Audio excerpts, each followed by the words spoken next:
Hey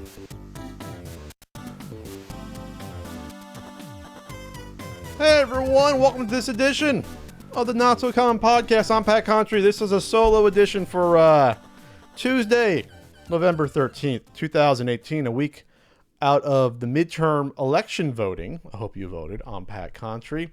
Was a little sick over the weekend, but you know what picked me up? Seeing my buddy Eli Manning win a football game, a Monday Night Football against the lowly 49ers. Eli Manning, I know he has half a brain cell, but he's my guy. He's a legend in New York. He won 2 Super Bowls, taking down the evil Patriots twice, 2 of the greatest Super Bowls ever. That first one, they beat that undefeated Patriots team. And even people say, oh, Eli was just carried by the defense. Not that second one, buddy. 2011, Eli Manning was a beast. He was like an MVP caliber quarterback for a few years, and that was one of the years where he put things together. And Eli never really had any sort of elite running attack or wide receiver core for those 2 Super Bowl runs. Tiki Barber left the year before in 2006 because he was a prima donna baby. And then the closest they had was Plaxico Burress, and he wasn't best of the best. He was good, but that 2011 team, there was slim pickings there. We got Manningham and a couple other guys. Anyway, so Eli's always going to be my guy. I'll defend that idiot until the death. He's my idiot, though. You can't make fun of him. Only I can. But Eli's 37 years old, so he probably has only a couple seasons left at most, and we'll see if the Giants even keep him after this year or trade him away to some team that might be ready to win now. Eli's still good if he has any sort of protection. When people always talk about Eli sucking as a quarterback or he's washed up, yeah, you'd be washed up too if you got sacked 50 times a season. You would be washed up too when your offensive line gives you half a second to throw the ball. Brady couldn't perform in the conditions that Eli Manning has had to endure the past 3-4 years. So I don't want to hear it. That's people that don't know anything about football that just say, "Oh, Eli sucks. He was never good." No quarterback is good without an offensive line, unless you're like Aaron Rodgers or Michael Vick and you can scramble around. But that's a rarity when it comes to the quarterback position. And this is not necessarily a sports podcast, but I thought I'd get it out there. People have already dialed out there. So the midterms happened. Oh, quick update about Halloween. So the Halloween thing happened last, what was that? Was that 2 weeks ago Halloween happened? It was kind of surprising that I didn't get many groups of like actual children in the neighborhood. I got a lot of groups of 13-year-old girls, 14-year-old girls, maybe like 8th graders, 7th graders. And that's fine, but I wanted to give out candy to children. And there was maybe only 3 or 4 sets of children. I don't know if that's because it was too late, but it seemed like the trick-or-treating didn't really start until after like 6. It was like 6 to 8. It was nothing like 4 to 5:30. It didn't seem like there was anything going on. When I was a kid, I ran out the door at 3 o'clock, and I was trick-or-treating, for 6 hours. Screw homework. You got to go out and trick-or-treat. Maybe it's different on a Friday or Saturday. I spoke about that last time, how that's really the prime days for Halloween is really Friday or Saturday. Wednesday could be the worst day for Halloween out of them all because it's right plop in the middle of the week there. So, okay, elections happen, all right? Let's see. The Republicans gained 2 in the Senate. That was what pretty much people were predicting because it was a strong map for the Republicans, for the GOP. This time out, it's going to be a lot rougher in 2 years. But the Democrats did extremely well. Remember, 6 years for a senator, every 2 years for House representatives. So the Democrats did exceedingly well. The blue wave, was it a blue wave? It doesn't matter. They're up plus 32 seats now. They took back the Senate, and they might get, I think, closer to 40 when it's all said and done. They still have to count votes here and there. But they regained 32. They went plus 32 overall. And I think they held, if what I read was right, the Democrats didn't lose one incumbency throughout the U.S. in the House, which is an amazing statistic when you think about that no Republican beat an incumbent Democrat throughout the U.S. So voters were not pleased for the past couple of years, and usually the Democrats historically don't come out for the midterms. That's always been the strike against motivating the Democratic base was that, they don't vote in the midterms, they only vote for the president. Not this time around. Something's been annoying them. I'm not sure what orange thing could be that they could be upset with, but that's what happened. So I'm going on let's see, ballotpedia.com, which is an excellent resource, by the way. Ballotpedia is good because Ballotpedia lets you know in your own district, like what measures and propositions are up for elections, what representatives, who represents what. It's very in depth, though that's good. So this is basically the summary. Republicans expand the control of the Senate by 2. Democrats take control of the House.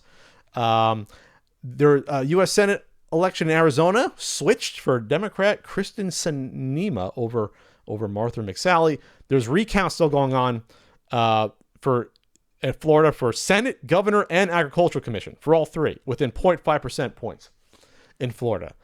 Democrats flipped 7 governorships. It was very lopsided before. I think it was like 30 to 20 or 32 to 18, something like that. So now it's about even there. Georgia's still too close to call. Republicans flipped 1 governorship in Alaska. There's a lot of other stuff going on here in terms of House legislatures and things of that nature, or state legislatures, but most swung more Democratic this time out. There's only one state left with a divided legislature, and that's Minnesota. Okay, there you go. So it was a good night for the Democratic Party for sure. Republicans, they didn't lose any seats really overall in the Senate, so that's good for them. But no one expected them to. Next time out, I don't think it's going to be as nice as a map for them. Oh, well, legalized marijuana in Michigan. There you go. I'm not sure why it's not legalized everywhere at this point, but there you go. 367. Here's an important one. 367 state legislative seats flipped Democratic. 367. Historically, a wave election at the state legislative level occurs when one party loses at least 494. 367 isn't nothing to sneeze at, though. That's a lot. Remember your state houses and what you vote on within the state. That's what that refers to, which affects your life more than you think. You get to vote for your state representatives as well every once in a while in the state houses. So there you have it there. But the most important part of the 2008 midterms was most important to my life was Proposition 7 in California, which was to permanently banish us falling back with daylight savings. The daylight savings measure, that's right. Proposition 7, which is permanent daylight savings time, which means once you spring forward 1 year, that's it. You're done. Clocks are set forward. It's dark in the morning. It's light at night. And that's how everyone should want it. And that's the best thing for all.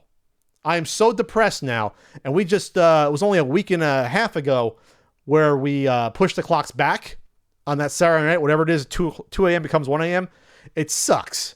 It sucks because now when I leave, when I go to yoga, it gets dark at 5 o'clock, but it gets dark at 4:30 now. But when you get out of yoga or your place of business, when I used to work in an office, you get out at 6, you can't tell if it's 6 o'clock at night or midnight. You can't tell. It's depressing. No one likes it. It should be light out still. I'm recording at 6:50 p.m. Pacific Standard Time. And there's no, besides, you want to talk about workers on farms maybe, that's really the only advantage to this, of falling back and switching this still. What was it, like 15 years ago? They shortened the amount of time that we have this awful darkness at night now. They shortened it. It used to fall back with your clocks before Halloween. So screw the kids trick-or-treating, right? That's what they thought. But now it's after Halloween. And it used to be like after Easter, but now it's before Easter. So it's truncated. They truncated by about, I think, 3 to 4 weeks off the top of my head. So that's good. So it's no longer 6 months. It's like 5 months that we have it. But there's really no reason for it to exist anymore. And when they look at all the research, there's so much more energy savings when you shorten the amount of time, because when people come home, if it's still light out, then there's less electricity being used. They don't have to turn on all the lights. And that's what they discover, which makes sense. You can say, well, Pat, in the morning, they'll be using more lights. But yeah, but most people go to work, they leave their domicile, and they'll have more. Most people spend more time at home at night with lights on versus when they would in the morning. You're talking like 5-6 hours versus a couple hours. So when you look at it like that, then yes, you want to keep the lights off as much as you can. So this doesn't mean that California is going to go through with this. This means, though, that if this comes up federally, I believe, let's see, A yes vote supports allowing the California state legislature to change the dates and times of the daylight savings time period as consistent with federal law by a 2/3 vote and establish permanent year-round daylight savings time in California by a 2/3 vote if a federal law is changed to allow for permanent daylight savings time. So basically it opens a door for when a federal law goes into effect. Then California is already set. Like, oh yeah, we're waiting, feds. We've been waiting forever on this. And that's really the best for all. It's really the most depressing when you were a child. When you were, when I was like 8-year-old, 9-year-old, chubby little Pat, you get home from school. I got home off the bus by, it was something like 2:20, 2:25. We got out of school like 2 o'clock, my Catholic school, and it wasn't that much of a bus ride, like 15, 20 minutes. We'll just say 2:30.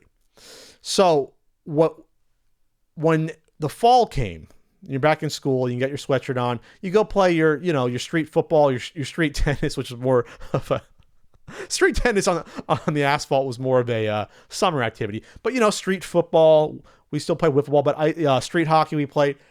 It was or just playing tag with your friends or hanging out. I had friends like 6 blocks away. You walk over, you hang out, you play Nintendo, whatever. It was fine before you switched to daylight savings. Because before it would get dark at, like 5:30, 5:45. By that point in time, when you were like a 7, 8-year-old, 9-year-old, you were already eating dinner. You came home around 5:15 usually. 5:30 the latest. We were at home. We were eating before 6, and then you did homework afterwards. At least that's what I did. I was doing homework, like 6:45 for like an hour. You watch a little TV. You go to bed. You go back to school. God, I do not miss going to school. I do not miss doing homework. I have 2 recurring nightmares only in my life, or at least bad dreams, not necessarily nightmares where you wake up in a cold sweat. Number one for bad dreams is in grade school, missing the school bus leaving. So going back inside, you left a book, you had to go to the principal's office to talk to someone, and you see your bus pulling away when you're like 8 years old. And that happened once or twice when I was a child, except they would just call your mom, she'd come and pick you up. It wasn't that big a deal. But that's my bad dream number 1. And I can still picture it in my head how that looks from the school, seeing the parade of yellow school buses pull out and go into the street. That's bad dream number 1 for Pat. But bad dream number 2 isn't grade school related, but it is schoolwork. Bad dream number 2 is that I'm back in college. It's like a Sunday night, and it's like, oh my God, I had a 10-page paper that's due tomorrow, and I haven't worked on it yet. So those are the 2 bad dreams in Pat's life right now that I still have. It has to do with obligations to doing poor work that you're not in control of, or missing out on your bus ride home, so you can go home and get even chubbier. A mom baking you nice brownies or cookies before going out and playing street hockey for an hour. But it stunk with daylight savings once you push the clocks back, because then it gets dark at I think the worst was when it would get too cold to go out, maybe early December in New Jersey. Then again, with climate change now, I have no idea. I mean, before I moved, it was like I was wearing shorts on Christmas Eve in like 2008. Anyway, but if you could stay outside, you come in when it was dark. If you're 8, 9 years old, you get a little older, 10, 11, 12, your parents give you a little more responsibilities, at least mine did. But at 4:15, it would start getting dark out. And by 4:25, 4:30, you would think it was 8 o'clock at night once you got to like early December. So you couldn't basically play again outside until a month after December 21st, which is winter solstice, which is the shortest day of the year. Once you got to like mid-January, it started getting normal again. I know it was cold out, but so it just made your leisure time as a kid, which was extremely invaluable, especially when you go to awful school every day. It's like you're in prison. It made that leisure time, even an extra half hour, meant so much to you as a kid. The difference between going outside and playing for an hour and a half or 2.5 hours is a huge gap when you're a child. You really make those extra minutes last when you're a kid. And this is, to me, if this happened when I was this getting permanent daylight savings, if this happened when I was 6 years old, this would change my life. This will change children's lives out there. And plus, it'll be safer for children, by the way. Yes, in the morning, you walk into your bus stop, it's a little more, it's a little more dark out. You gotta be careful. Everyone's got a flashlight on their cell phone, or you buy a little flashlight for a kid, a little LED flashlight. They'll be fine. No one was going to get hurt. Maybe a couple of kids get killed, but in the grand scheme of things, This is more important. It's more important. Permanent daylight savings time. Spring forward, but never back again. I am so thrilled that this passed. I didn't even look up the rest of what's going on with anything. To me, this is more important than my House of Representatives with my congressman. This is more important to me. This is a weird, lifelong sort of pet peeve of mine, is the daylight savings shift back and forth, especially in the fall. So there you have it there. This is actually more of a sad note now. The death of Stan Lee at 95. Stan Lee, of course, was a huge contributor to Marvel. First, it was timely. He started in the late 30s, I believe. He was more like a lower assistant intern. He built himself up. And obviously, he's in recent memory been known for all his cameos since he's been out of really writing comics for quite a while now. His recent cameos in all the MCU films and other films too. It's like 25 to 30 films. He's had cameos in all 20 MCU films. The 2 Fantastic Four movies, he's had the cameos. The 3 Sam Raimi Spider-Man movies. I believe the 2 Amazing Spider-Man movies. He also had cameos in 1 or 2 of the X-Men films as well. They've kept him out of most of them, but he's been in a couple of those. So that's how people pay reverence to him when they see him on screen with these cameos. It's like, oh my God, it's Stan Lee. And from what people say, Stan Lee was a very nice guy. He was very progressive in terms of what he represented and what he brought to light in his creations. You know, X-Men he created or co-created was an allegory for racism and civil rights struggles in the 60s. He created Black Panther. Enough said there. That's saying enough said. Fantastic Four kicked off the Marvel Age, co-created with Jack Kirby, which I believe was a play on the Challengers of the Unknown, which he did for DC Comics, which is a big comic that Frank's like. He likes DC's Doom Patrol, Challengers of the Unknown, and Fantastic Four, these like groups of superhero teams. And of course, my favorite, Spider-Man. So to me, what Stan Lee helped do in the 60s was create a comic book world so different than DC, where it was more science-based, it was more down to earth. The superheroes had real problems. The superheroes didn't necessarily all get along with each other. So the DC world, it's like, oh, they're all titans. They're all gods and goddesses walking the earth. Superman and Green Lantern and Wonder Woman and Flash. They all have these godlike powers that are based on mysticism or magic in some way. There are exceptions to that rule, of course, but by and large, Batman is an exception using technology and money, but he's like the only one of like those big DC guys where he's really like one of those guys using tech to get ahead. On the Marvel side, though, everything was based somewhat in science once you got to the 60s. Gamma radiation, gamma bomb for the Incredible Hulk, which was a play on, scare of nuclear annihilation and the Cold War. And then Iron Man using technology, solely technology.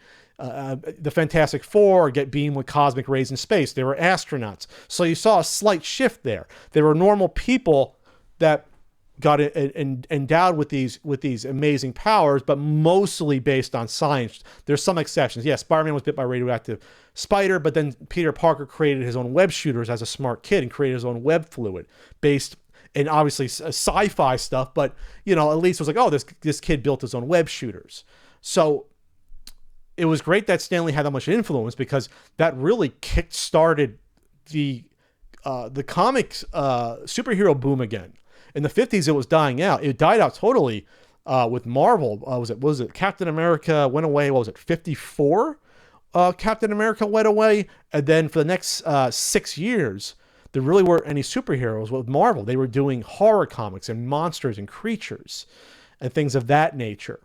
But then 1960 rolls around, 61, and then all of a sudden you have the Fantastic Four explode onto the scene, and then you follow that with Avengers and Spider-Man real quickly, then you're off and running.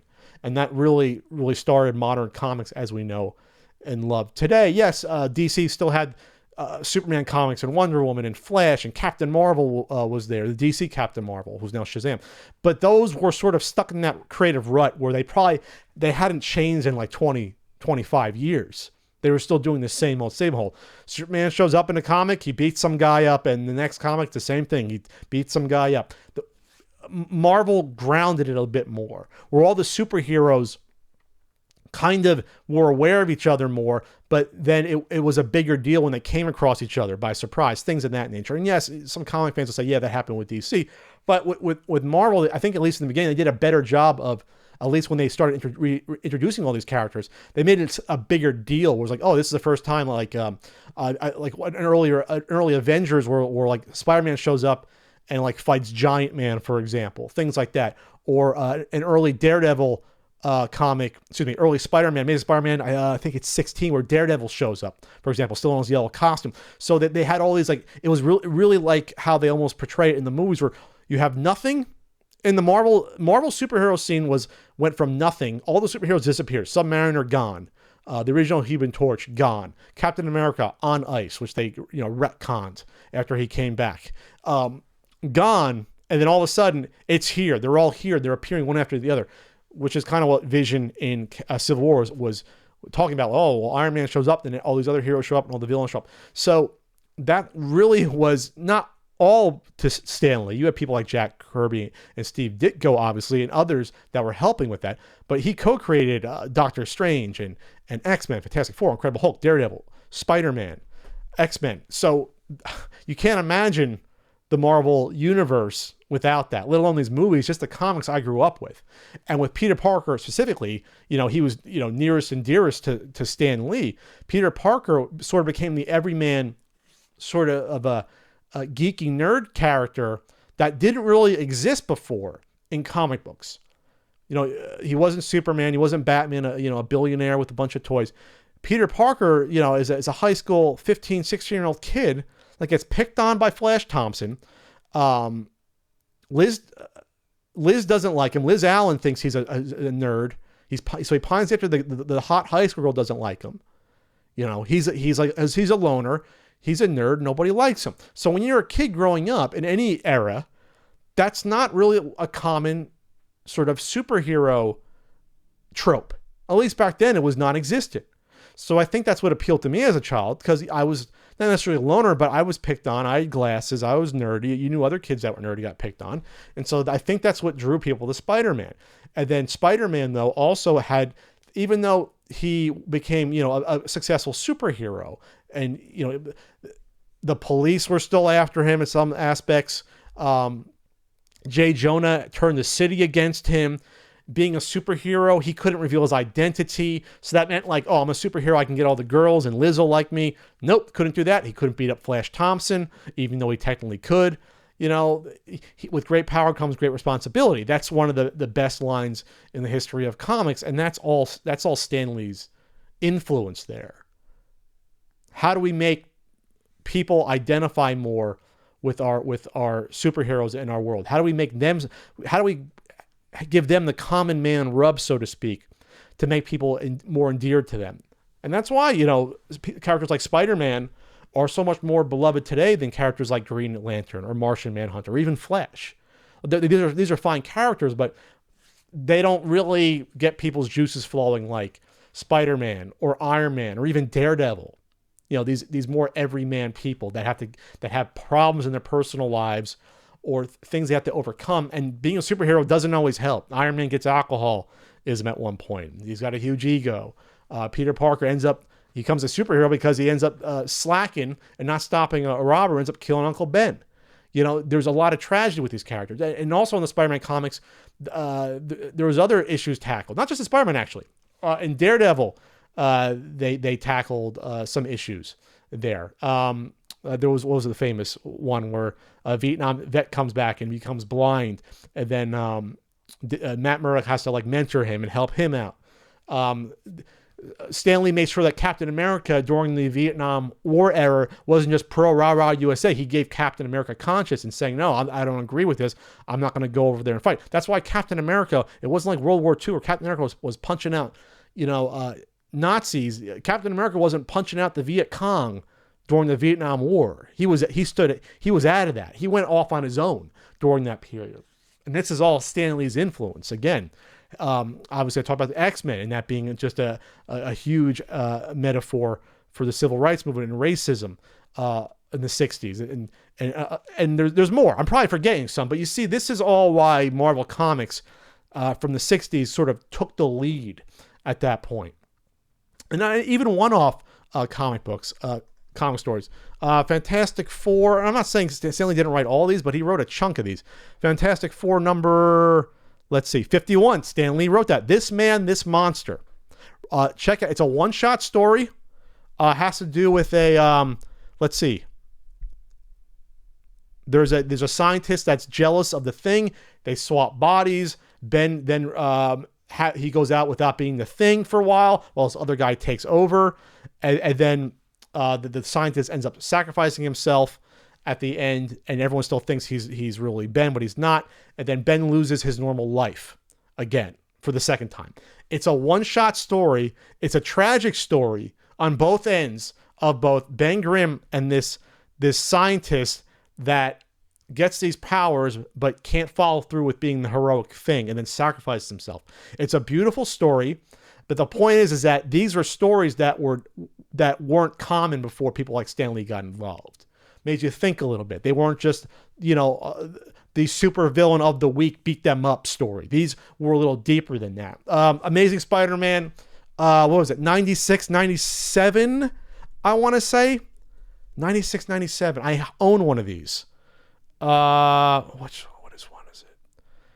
There was a story, it was either 97, 98, 96, 97, where Harry Osborn, Peter Parker's friend, becomes a drug addict.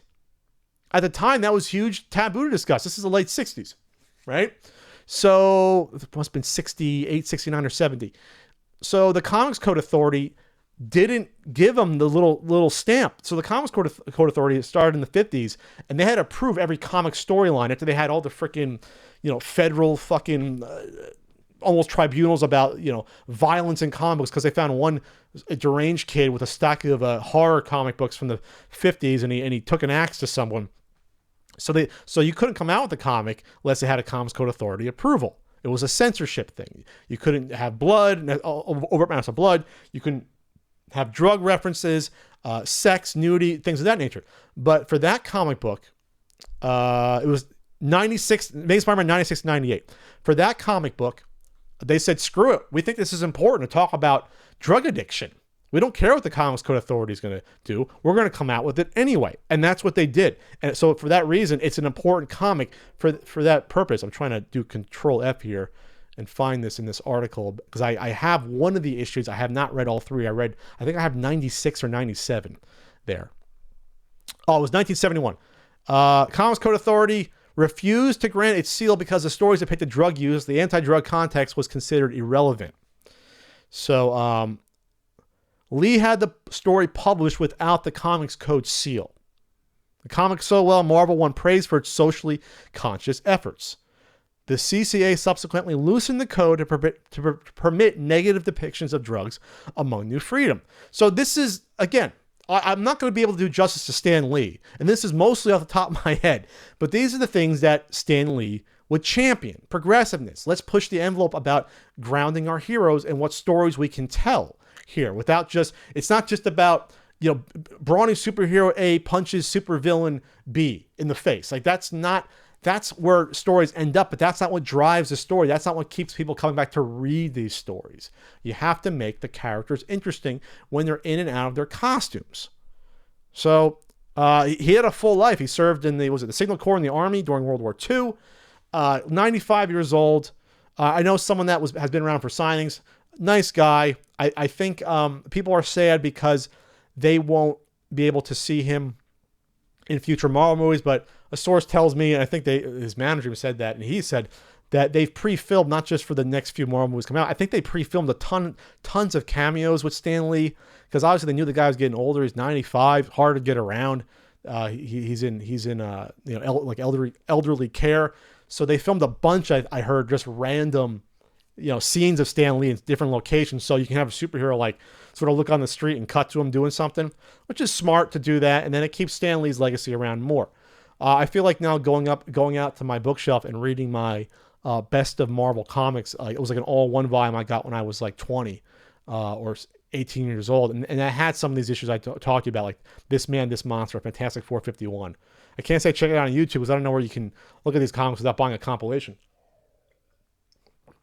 But thank you, Stan Lee. I tweeted out you've You inspire so many to create. You've obviously entertained millions of people through the comics you helped create and stories. And the same goes for Steve Ditko, Jack Kirby, and all those guys from back then. You couldn't do much without the artist or the writer. It's a 1-2 combination there. And Steve Ditko passed away. Was it last year or earlier this year too? Unfortunately, so you're kind of leaving all the Silver Age guys are unfortunately now disappearing as well. The Silver Age of comics, which is known as 60 to 69. That's how you define the Silver Age there, or what we know of comics now. Basically, that's when it started. Here's to you, Stan. You had a long life. You sounded like a pretty good dude overall, and you're going to be remembered in if not comics, just in films forever, and all these cameos that people go nuts for. NordVPN, you've heard me talking about them before. It's what I use to keep myself safe online, and you can too. If you care about your privacy and the security of your information, NordVPN is now offering 66% off a 2-year plan when you go to nordvpn.com/Pat. Or use code PAT at checkout. VPN's a virtual private network. Today, having one is more critical than ever. If you're doing anything online, your info and browsing habits are out there for people to get a hold of. And ISPs can track our every move and use our private info to their benefit by selling our browsing habits or even slowing down and throttling the sites we visit. When you use NordVPN, you have access to over 4,000 super speedy servers in 62 countries, and those connections secure your information using military-grade encryption. That means your information and what you do online is nearly impossible to track.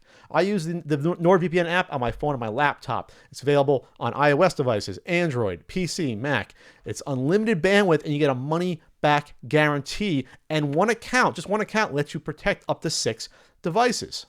All right? There's a special offer. Again, 66% off a 2-year plan. Go to nordvpn.com/Pat or use code PAT at checkout and get what PC Mag calls the top editor's choice for a VPN solution. Go try it. I'm proud to be working with ButcherBox. ButcherBox delivers healthy 100% grass-fed and grass-finished beef, free-range organic chicken, and heritage breed pork. The incredible quality of ButcherBox meats starts with a commitment to raising animals humanely and free of antibiotics and hormones. Each ButcherBox comes with at least 8 to 11 pounds of meat. That's a lot of meat, which is enough for 24 individual-sized meals. You can choose from 5 different box types: all beef, beef and chicken, beef and pork, mixed box, or a custom box where you choose your own cuts. Again, this is high-quality, healthy protein you can trust. 100% grass-fed and finished, free-range, organic. Fuck. Let's try that again. I'm probably working with ButcherBox. ButcherBox delivers healthy, 100% grass-fed and grass-finished beef, free-range organic chicken, and heritage breed pork. The incredible quality of ButcherBox meats starts with a commitment to raising animals humanely and free of antibiotics and hormones. Each ButcherBox comes with at least 8 to 11 pounds of meat, which is enough for 24 individual-sized meals. You can choose from 5 different types: all beef, beef and chicken, beef and pork, a mixed box, or a custom box where you choose your own cuts. Again, this is high-quality, healthy protein you can trust. 100% grass-fed and finished beef, and free-range organic chicken. Heritage-free breed pork. What does that mean? It's old world pork before they bred out all the fat and flavor. So that's the good pork. That's the good stuff. You can cook with peace of mind knowing that you're feeding your family healthy, high-quality meat. Again, there's 5 different boxes to choose from. I went to the website. It's all laid out very clearly, and it tells you what you get with each box. The types of meats, the cuts, and the amount of each cut. These are quality meats you would not find in a typical grocery store. I go shopping at my local grocer, and you might get lucky once in a while and find something grass-fed. Organic, not so much, but it's going to cost you a lot of money if you do manage to find it. Here, it's convenient and easy to have these high-quality meats delivered right to your doorstep. It's only about $5 per meal. All right, here's a special offer for $20 off your first box and a package of free bacon in every box for the life of your subscription. Free bacon. Go to butcherbox.com/notsocommon. Enter code notsocommon at checkout. Again, that special offer is $20 off your first box and a package of free bacon in every box for the life of your subscription. Free bacon is like the best phrase ever. Go to butcherbox.com/notsocommon and enter code notsocommon at checkout. This is great news. I spoke about this on the last podcast about China reversing their stance on rhino and tiger parts for medicinal use. So there was an insane story that came out where the WWF, the World Wildlife Fund, was upset about, and everyone else was, about China was going to ease their 25-year ban on rhino and tiger parts. And they said, well, it was going to be for, tigers and rhinos in captivity, that you can use the parts for that. And that didn't fly with anyone, because that opens up the black market even more. You're sort of you're allowing people to get away with things. You're creating this gray area. And there's not many rhinos left to begin with, or tigers in the wild. So why would you can't give an inch on these issues. This isn't stuff that's curing cancer. This is all bullshit. These fake medicines. And everyone knows that. So there's no reason to allow this. So everyone got up in arms about this policy. So fortunately, at least for now, China is reversing their stance. According to the Washington Post, China makes a U-turn on legalizing tiger and rhino trade following international outcry. Thank goodness for that. China has halted a directive that partially legalized the domestic trade in farmed rhinoceros and tiger parts. A senior official in China's cabinet said in a state media interview Monday that implementation of an October directive reviving the market for the endangered animal parts has been postponed after study. They did not, though, specify how long the delay would last. This official said the Chinese government has long been dedicated to the cause of wildlife protection and has made achievements recognized by the world. Well, then you can't do this. You have to realize this was a mistake. The State Council unveiled a directive in late October, ending a 25-year ban on trade in rhino and tiger parts. And then there was an outcry. The conservation groups applauded China's latest reversal. China was praised last year for banning the elephant ivory trade altogether. Fine, Jesus Christ, what year is it? They were still had an ivory trade? I saw an ivory. I went to an estate sale recently. It was probably legal because it was so old. It was probably from the 30s or 20s.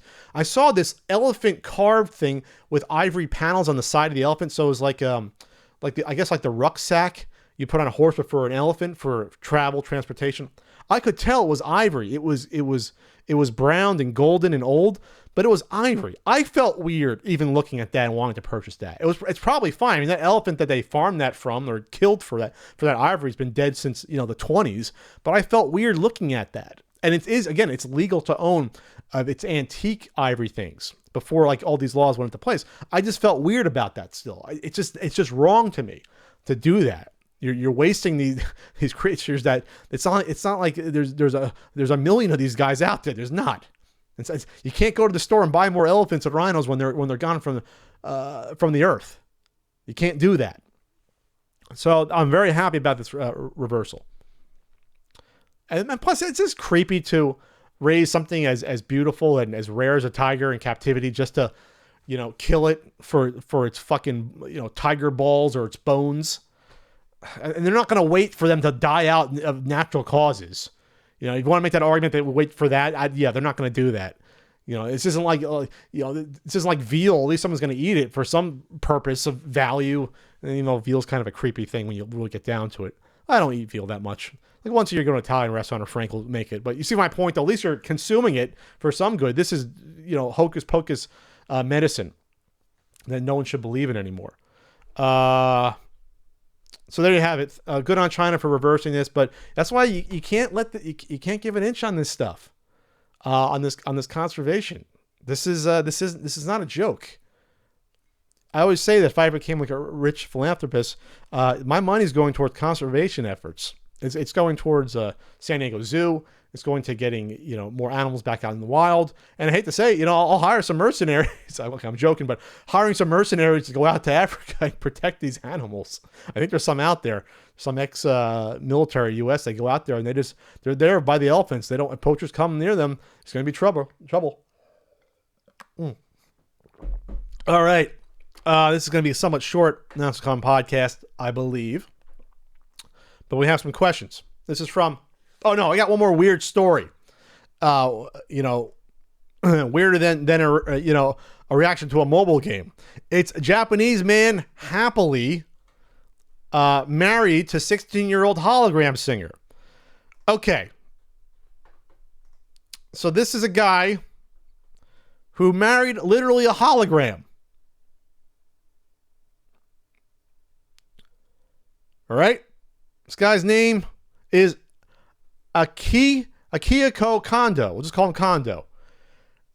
had a $17,600 ceremony. A wedding ceremony. That's more than some people's real weddings. He's a 35-year-old guy. He wed a 16-year-old virtual reality singer named Hatsune Miku. 40 guests gathered at Tokyo Hall to watch this person, Kondo, tie the knot with an animated character, according to Geek.com, presented in the form of a portable stuffed doll. So, okay, I thought at least this would be like sort of a Michael Jackson hologram performance where you'd actually see the hologram there, which is like all the rage now. But no, he actually just had a stuffed doll with him. Described the... So the news reporter there described the plush dolls having saucer eyes and a lengthy aquamarine pigtails. I never cheated on her, and I've always been in love with Miku-san, according to Kondo, who uses a Japanese honorific suffix meant as a title of respect. I've been thinking about her every day, he said a week after the wedding. All right. Hatsune Miku is the name of a Vocaloid software voice bank developed by Krypton Future Media and its anthropomorphic anime character. Okay. So he went for an anime character based upon Vocaloid software voice bank. A voice bank. So not even like, this isn't like a popular like cartoon character at all. This is something, it's like a mascot for a company, it sounds like. Okay. Her personification has been marketed as a virtual idol and has performed on stage at concerts as an animated projection. All right.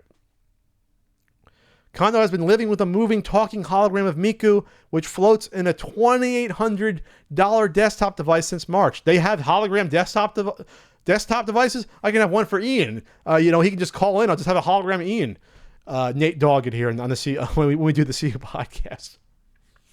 I'm in love with the whole concept of Hatsune Miku, but I got married to the Miku of my house. The school administrator explained. This guy's a school administrator? He considers himself an ordinary married man. Okay. This is what I'm getting to here. I'm really not trying to take shots at this guy. But there's always something beneath the surface when it comes to these stories. Always something. There must be some people that can't come forward and say they want to hold a wedding. I want to give them a supportive push, Kano said. So I think he believes there'll be more plush hologram weddings after this. The hologram device manager issued the couple a marriage certificate for this, by the way. He claims, here you go. This is what happened. He claims a woman at his former workplace bullied him into a nervous breakdown, and he vowed never to marry until he met Miku. Okay. I'm going to pretend I'm speaking to Kondo. Kondo? Okay, buddy. Someone bullied you, but okay. A woman bullied you. Maybe you like the woman. She was mean to you. Doesn't mean you got to go off the deep end, buddy. There's other women out there for you. A lot of fish in the sea. We don't need to be marrying holograms. I'm not sure I'm going too far here about love knowing no boundaries, but a hologram that you're holding up a plush doll. If you want a real woman, as soon as they Google your name and find this article, all bets are off, Kondo, buddy. I'm trying to help you out here. We can go out to the bar together. I'll buy you a drink. We'll have some fish tacos. I'll introduce you to a friend or two, maybe. Maybe you can toss the plush away, buddy. This isn't doing any favors. You might think it's a good idea now. You might be filling that hole in your soul right now due to this woman bullying you, but they're gonna Google your name and it's not gonna be good news. Whenever you get on, whenever the Japanese version of Tinder, do they have one? I don't know. The Japanese Bumble, if they have one, this is not going to bode well for you in the future. You're going to have to hire one of those forensic companies to scrub the internet of this article. I mean, talking about this, I'd be scrubbed. All right, that's all I'm going to say. Man, Kondo, buddy, you can't let that one bad experience get to you. Can't let it happen to you. Other fish in the sea, maybe other holograms, I guess. All right, we're going to do some Q&A. This is from at Kate Cora. What advice would you give to people about coping with stressful events in the news? I wouldn't necessarily say when it comes to stressful events in the news to just turn it off. I'll bundle this with John Riggs asking about if the fires have affected me, the Southern California fires. They haven't, but I've seen them affect other people, and they're only to me like 2.5 hours away, 3 hours. And there have been fires in Southern California and San Diego County before. You want to be aware of what's going on in the world. It's important to you to know what happens in the midterms or whatever. If the president comes out and says something really ignorant about the California fires instead of saying something hopeful to bring us together and to acknowledge pain and suffering and loss, I know that's setting too high a bar for the president. But when these things happen, at some point you have to take it in stride because you have to still live your life every day. And I've said this before in the podcast. I firmly believe that good happens inside out. So it happens in interpersonal communication and interaction with your friends and your family and people your coworkers. And if you're a school teacher, your students, people you interact with at your job, that you pay it forward in a way and you just try to be cheerful to people. And that sort of not only alleviates the pain, but it shows that the world, while sometimes can seem too big and too hurtful, when you boil it down to it, you only can control what you can control. And in your daily life, if you only focus on that when it's tough, I think that's a good coping mechanism because, how do I put this into words? Not that the bad things will go away, but the bad things in the world around you, thinking about them to such a huge extent definitely won't make your daily life any better. It won't. Again, you got to be ignorant of things, but don't focus too much on those things you don't like at the current point in time, or else you'll just be a miserable person no matter what. And don't bank on those big things in the news. Don't think that how you feel day to day can only change if those things change. So if you hate the current political party in power, you shouldn't base your whole existence on that. Your whole notion of happiness shouldn't exist upon that. There's so much more out there. You're wasting so much if you go that far. I'm not saying, Kate, you're doing that, but in general, you just can't bank on that. If there's a bad election, you can't go crying about it for too long. You gotta pull yourself up by your bootstraps, get on with your life, help where you can. If you see injustice in the world, you help where you can, but you have to remain positive because people don't want to be around you. And this is whatever your affiliation, whatever you're talking about. If you're just constantly miserable about the state of affairs and you let that take over your personality, people, you'll either just draw those sort of same people in you, but people don't like negativity by and large. They don't want that in their lives. It's a poison after a while. So you have to be careful not to let that poison in too much. It's sort of like keeping your work at work. You don't bring it home with you. Try not to an extent to bring, the bad things home with you. Of course, if they're directly affecting you, like this awful fires in Malibu in Southern California, Paradise, unfortunately, looks like it's been wiped out. These towns have been wiped out 3 hours away. It's awful. What can you do? Well, you can donate to like the Red Cross, AmeriCares, organizations like that need the money. If you're local, obviously you can give help locally. People need housing. People are donating water, they're donating their time, things of that nature. There's things that you can do if you're involved there. But if you're across the country, you're far away, and these things are getting to you, realize that there are people that are you're not alone in your thoughts about these bad situations. So other people are taking care of it. I'm talking about these huge, larger than life things. I'm not talking about like, your dumb neighbor down the street whose dog's barking too much. That's your problem. You probably have to deal with that.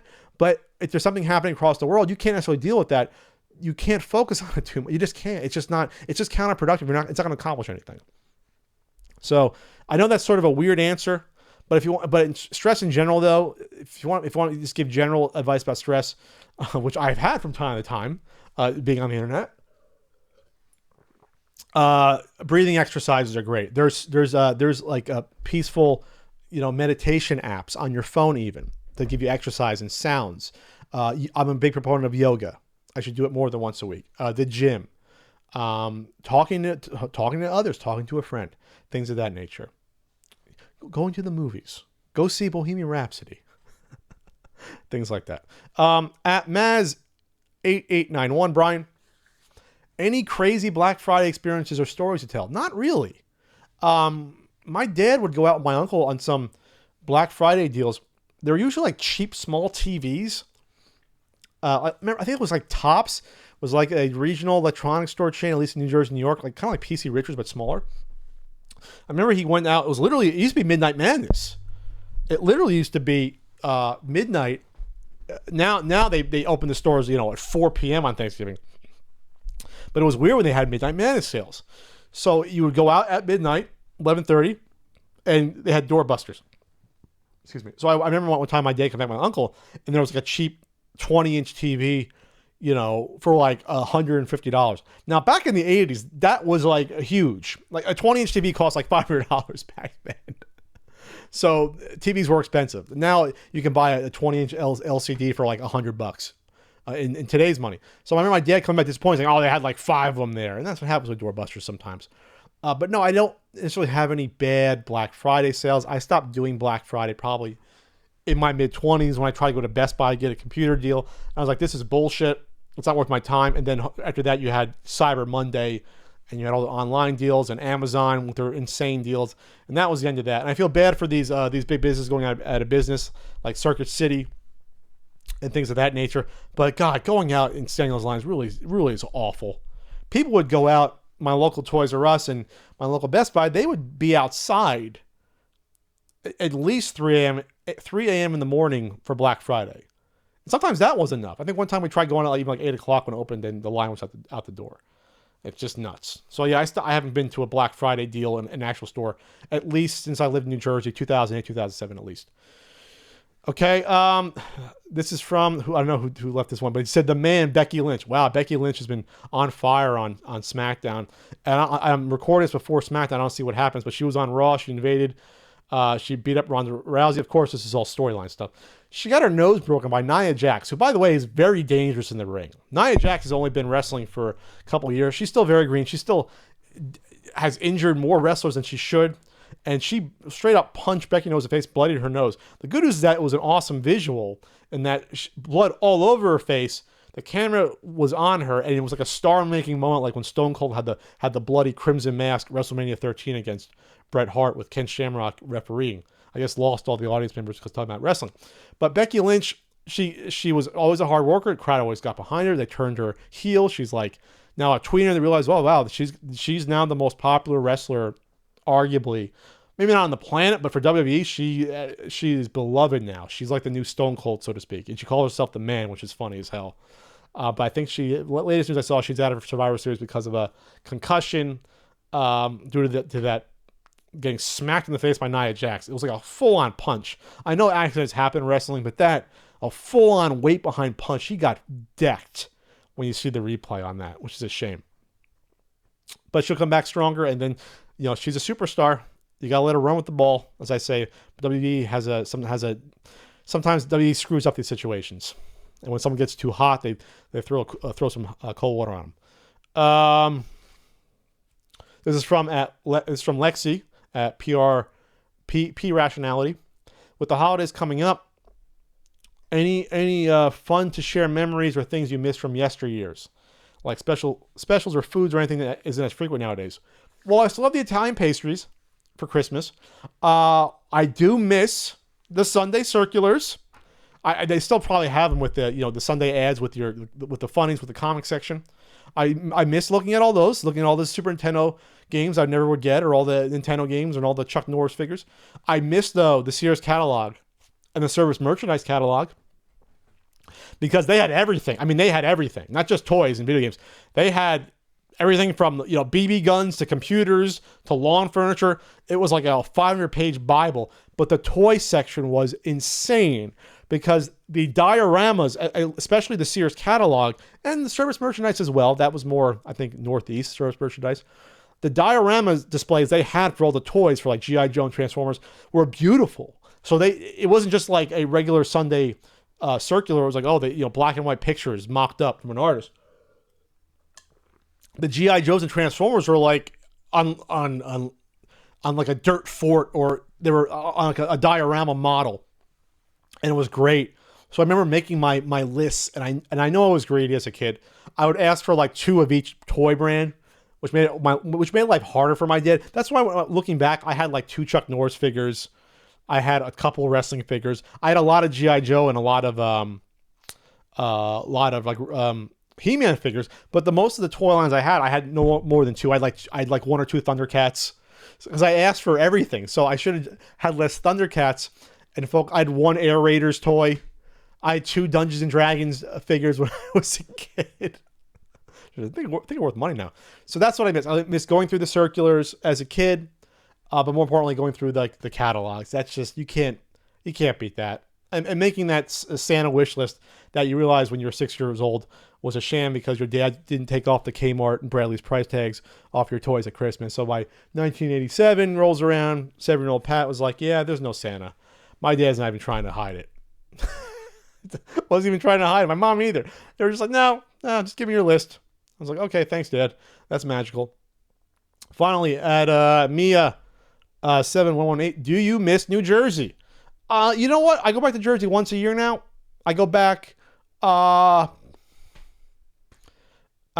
usually in September for a show, a video game con. I've been there 3 years in a row. My parents unfortunately moved, so there's less of a reason when they're out of the state, moved to Pennsylvania. I miss the people. The people just seem like my people. They're more the attitude, not necessarily. Yeah, they can be over the top and abrasive. The East Coast, Jersey, New York. Yeah, But at least I know it's like it's particular to that region, that sort of attitude and personality. So it's like my people. I'll never forget that. And I miss obviously the diners. There's some diners in San Diego, but not too many. And there's not many that are open 24 hours. So I miss the diners. I miss the pork roll / Taylor ham. Leave a comment below whether or not you think pork roll or Taylor ham is the right one for you. And I miss the Jersey Shore. I do miss the Jersey Shore. I went back 2 years ago. Was it 2 years ago? No, I went back a year and a half ago with my girlfriend at the time. I won her a Frog Bog plush frog, which I think she still has it. She didn't throw it away when we broke up. I think she kept that. I think she tossed my. I think she she gave back my NES I gave her, but she broke it. Not her fault though, but we're still friends though. We still hang out. I'm still there. We both love each other. But yeah, that's what I miss about New Jersey. Are you from New Jersey? Maria asking the question, just out of curiosity. People must be from New Jersey asking that because being the expression of New Jersey is a nice state to be from is nice, but there are beautiful parts of New Jersey. New Jersey does get a bad rap at the end of the day. New Jersey is not all the Meadowlands and not all Elizabeth and not all refineries on the turnpike. That's the middle of New Jersey, but there's some beautiful parts in New Jersey. Cape May is beautiful. The Pine Barrens, Northwest Jersey is you have mountains and you have lake systems, things of that nature. There's beautiful parts in New Jersey, and obviously you love the malls. You gotta love the malls. All right, that's it for this not so common podcast, guys. I got some announcements to make real quick. Oh yeah, before I talk about that, I know people are upset about the Ian and I talking about the mobile Diablo game on the CU podcast. And I'm not sure if Ian wants to address that when we come back with the CU podcast next week. I'm going to wait to see what he says, and we're going to decide from there. At this point, people are unsubscribing from my YouTube channel. It is what it is. I expected backlash to some extent. I'd be stupid to think that wasn't going to happen. But it's happened before where people get upset at me for things I say in the podcast and or Ian. Usually when Ian's not on the podcast, when PewDiePie stuff, when he made an ass out of himself, and I commented on that a while back. Clicko Chameleon stuff, when I got overzealous back then. This stuff happens. You can't have it both ways. You can't put yourself out there to entertain people, potentially piss them off, and not expect these things to happen once in a while. So it is what it is. I'm not sure. I'll talk to Ian about. I'm sure Ian has some comments about it, but it is what it is. That's all I can say about it right now. We'll see what happens when we record on Tuesday. All right, that's it. If you like this podcast, subscribe on iTunes, Google Play, Podbean, Stitcher, wherever you listen to the podcast. You can like the podcast. You can leave a comment, and you can let others know how much you like it, especially on YouTube, where I'm beloved right now. You can follow me on Twitter. Finally, if you want to help support me directly on the Not So Common podcast and my other endeavors, I have a Patreon. It's patreon.com/PatContry. Thanks, everyone, and I'll see you next time.